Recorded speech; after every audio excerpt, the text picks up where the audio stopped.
Kevin Durant and the Nets host the Celtics in Game 3 tomorrow. KD coming off a performance where he went 0 for 10 in the second half from the field. That was in Brooklyn's Game 2 loss to Boston. Very curious and maybe even troubling. Shannon, what do you think KD's line is going to be tomorrow? Well, I hope it's better. I mean, in honor of National Earth Day, Skip. The only thing. Or is it what on Earth Day? Yeah, right? Well, the only thing that we know to be flat is them stats they've been putting out there. Your team, your best player on the planet, the best dynamic duo. You be typing all that. Yeah, you typed that too, didn't you? You jinxed them, huh? I did not jinx Yeah, him. yeah, you did. Yeah, you did. I backed off. He just disqualified himself as the best player on the planet. You hear that, KD? You how your man is as soon as you have a bad game. Yeah. That's what I've been telling you about it. Well, somebody is objective about people he supports. Somebody just says what he sees, right? Somebody across from me is like the blindest witness there is out there. Have you not seen what I've seen for the last 19 years?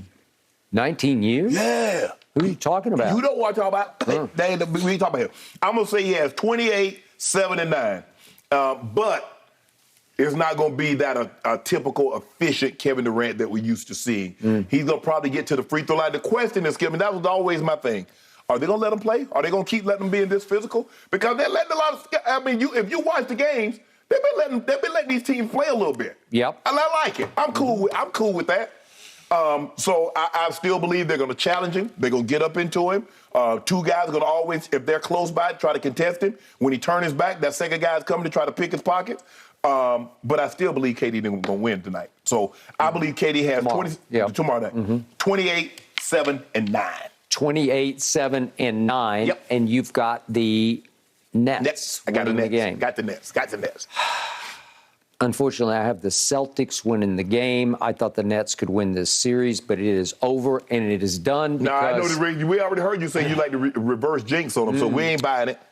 Kevin Durant has met his match, and that match does with Ime Udoka, who was on his bench last year and has seen him for years as the right-hand man of Greg Popovich, up close and personal. And he has the blueprint for how to stop Kevin.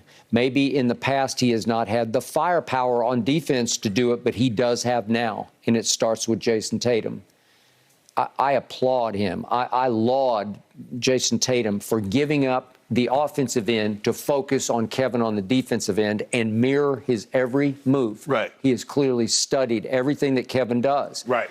And when you're 7 feet tall and 7 foot 6 inch long, your dribble is going to be pretty high because it's way up there that you dribble up to your waist. Right.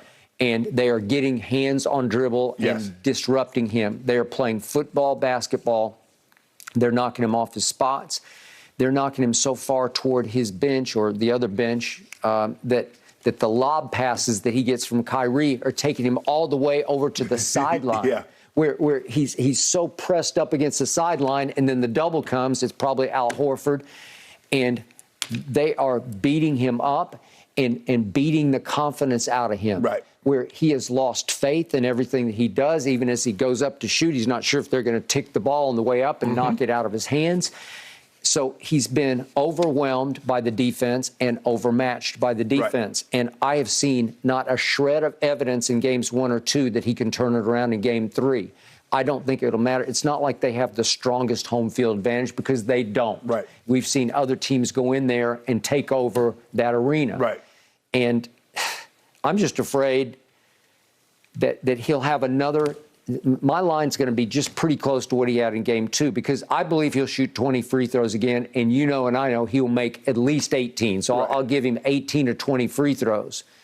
But I think he'll try and miss even more shots than he missed in game 2. So I got him going 7 of 25 from the floor. I think he's going to struggle and try harder to save them because you would agree with me. This is pretty much do or die. Oh, absolutely. Right? Absolutely. Okay. Yeah. So if he goes 7 of 25 and he gets the 18 free throws, what's my math then? It all depends on how many of those 7 are threes. I'll give him two threes. Okay. Okay, so that's 2 times 3 is 6. And then 8, 5 14, 10, 32, and 18. 30. So I've got him up to 28. I got him up to 34? No, I got him up to 32. Okay, 32 points. Right. But it's going to be a hollow 32 because of the 7 for 25. Okay. And can Kyrie save them? Can he give them 18 in the fourth quarter? Well, if you're picking the Nets, you better hope he gives them 18 in the fourth quarter because the focus is all on Kevin. Yeah. They'll let Kyrie have his. He just didn't seem very interested in game 2, and I don't know why, but he comes and he goes. Right. His moods change. Well, Skip, he was never in the rhythm in game 2 that he had in game 1. Yeah. And then, once these guys are so good now, you let them get in the rhythm, you got your work cut out for them. I don't care who the guy is. Yeah. Whether it's Kyrie Irving or KD or Jalen Brunson or Jordan Poole, these guys are so skilled now, you let them see a few shots go in that basket and you see what happened to you for the rest of the ball game. You got your work cut out for you. But, Skip, it's the fact that they challenge everything. And when Kevin Durant goes up, Al Horford's hands goes up, and we there. And they stay there. Ty's hands goes up. Jaylen Brown hands goes up. Jason Tatum goes up. They're challenging everything. There's no easy looks. There are no easy shots for Kevin Durant, and they're not letting him play in that phone booth by himself. Yep. And they're fouling him. It's like the old cliche about you might as well go ahead and goaltend early just to send the message. Right. We're going to goaltend, like just to plant the seed of doubt in the back of your mind.